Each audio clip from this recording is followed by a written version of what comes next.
Meet 22-year-old Mariam Doom from Venezuela, clinical psychologist Lars Göran Erst from Sweden, and Alf. He's an American corn snake. This multinational threesome is working together. Mariam helps out when Alf gets tangled in Erst's belt loops, and Erst helps Mariam put Alf around her neck.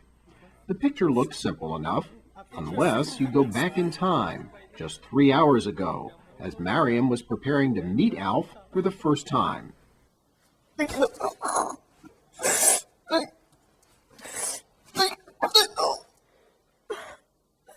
Mariam has a specific phobia, a fear of snakes. Other specific phobias include claustrophobia and a fear of flying and thunder. Mariam's had almost no contact with snakes and doesn't know why she's afraid. Since I remember myself, I remember being afraid of snakes. She has trouble with movies. I have to close my eyes, always. At the zoo. It's impossible. And it interferes with her life. But I have dreams of snakes. It's horrible. Like, I like the scuba dive, and there's like eels and other snakes. Mariam is a research technician here at Boston University's Center for Anxiety and Related Disorders.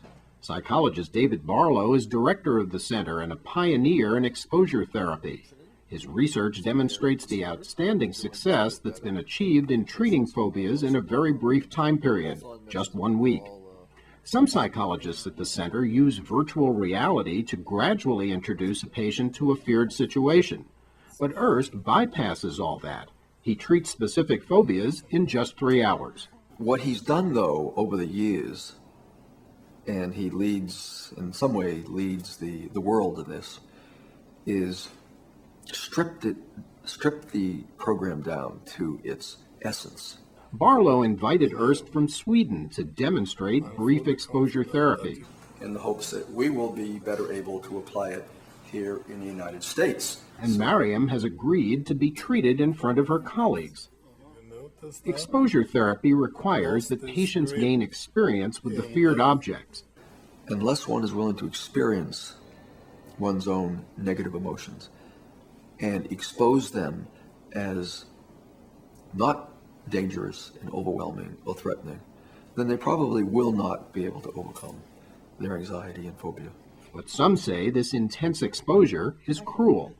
I disagree completely, because everything we do in the treatment is decided by the patient, and it is within this time limit a very gradual approach. There are surprisingly few people, given the suffering that they have endured up until this point, who aren't willing to take that plunge and see if they can overcome it. People have this idea that you suddenly pick out the animal and throw it in the lap of the patient. That will never happen. It's teamwork. Erst interviews Mariam for 45 minutes and then describes and prepares her for treatment in an additional 15 minutes. So I will challenge you to try things, but I will never force you to do anything that you're not. It's critical to determine Mariam's worst fear, what's called her catastrophic belief. Her catastrophic belief is that if a snake is loose and she can't escape, she'll have heart failure. How certain are you then that you might die as a consequence of that interaction? Maybe 70%. 70%, okay. No one has ever died or become ill either with Erst or Barlow's treatment, but Mariam believes her anxiety won't diminish and she'll escape. Like, run away from the room. The strong belief in the catastrophe, that is what's driving the avoidance behavior. And the avoidance behavior is the directly maintaining factor for the phobia. But if Mariam doesn't escape, Erst predicts her anxiety would then gradually diminish as we go along in the treatment. And importantly, there can be cognitive changes.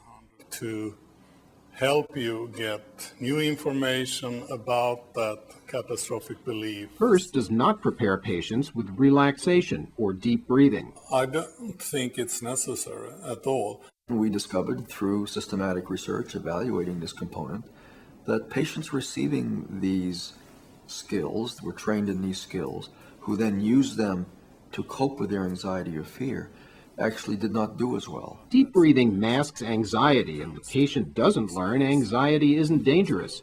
Here it will be used only if Mariam hyperventilates. Just prior to exposure, she rates her anxiety on a scale of 0 to 100.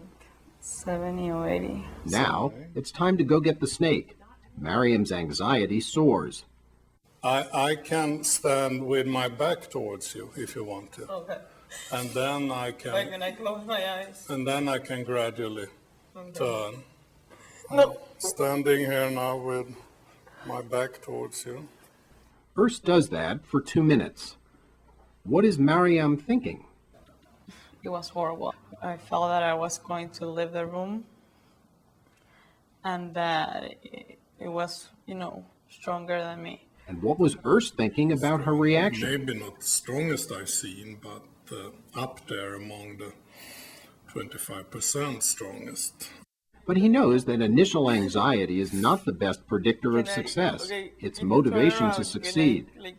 She lets him turn around after 3 minutes. Okay, I'm going to close my eyes. Okay? But don't come. No?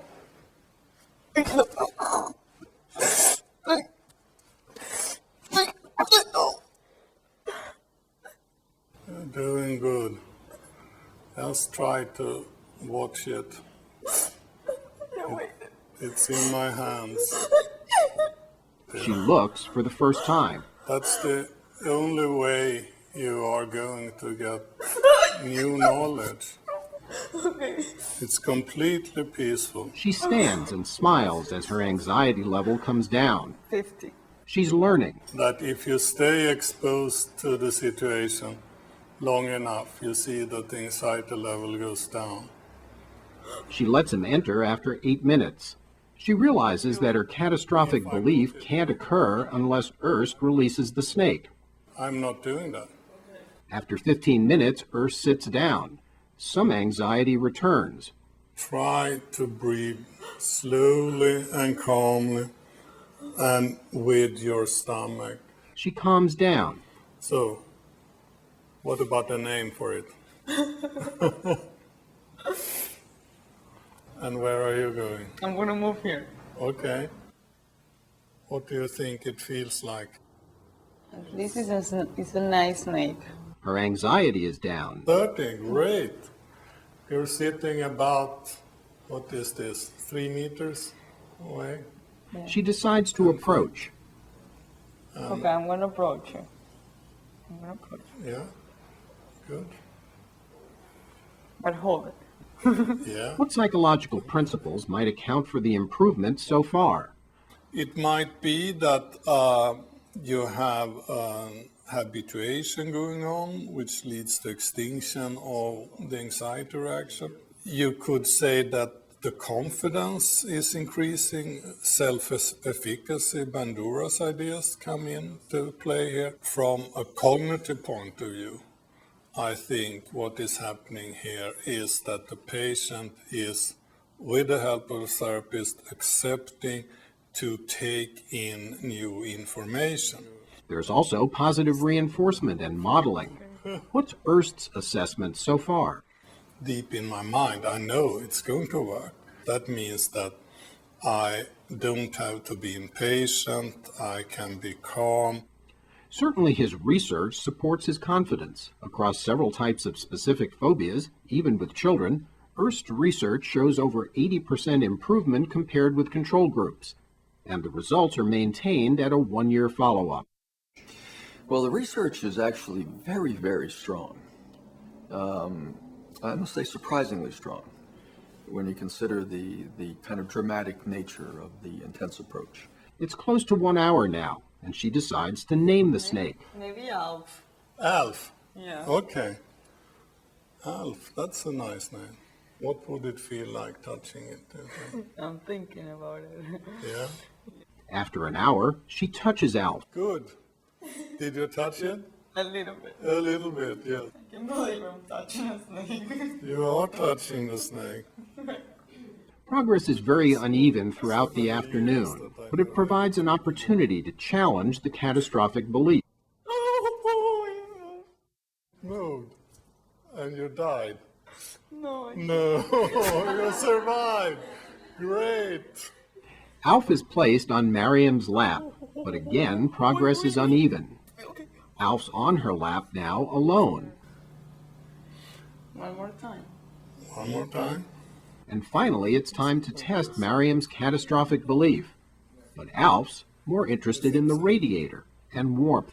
The snake didn't do a lot of things that she predicted it would do. What about Mariam's catastrophic belief? Is it down to 0? Yes. Good. Now it's time to pose, A Can you, picture. can you stand? and then help untangle Alf. As for her anxiety, Yeah, and at the end, when I was helping her, it was 0 completely. That impressed me, the last part really, that I was able to do that. there was time for some celebration and congratulations, Did you really think you'd be able to get this far? and reflect on the implications for treatment. We have no reason to believe that the 3-hour program would be any less effective than the 1-week program. So then it becomes an issue of, what would the patient choose? There are many patients who really don't have the time to take a week out of their lives. The recommendation is that Mariam engage in maintenance, watch nature films, go to the park and the zoo. Is that if I see a snake on the street, at least I'm going to be able to see it and walk, and not see it and run. And 2 months after treatment, we spoke with Mariam by phone. I have dreams with snakes, but I didn't have any anxiety. I also watch movies with no problem and pictures, so I think that I'm doing great. I really feel confident that if I see a snake, I won't be scared.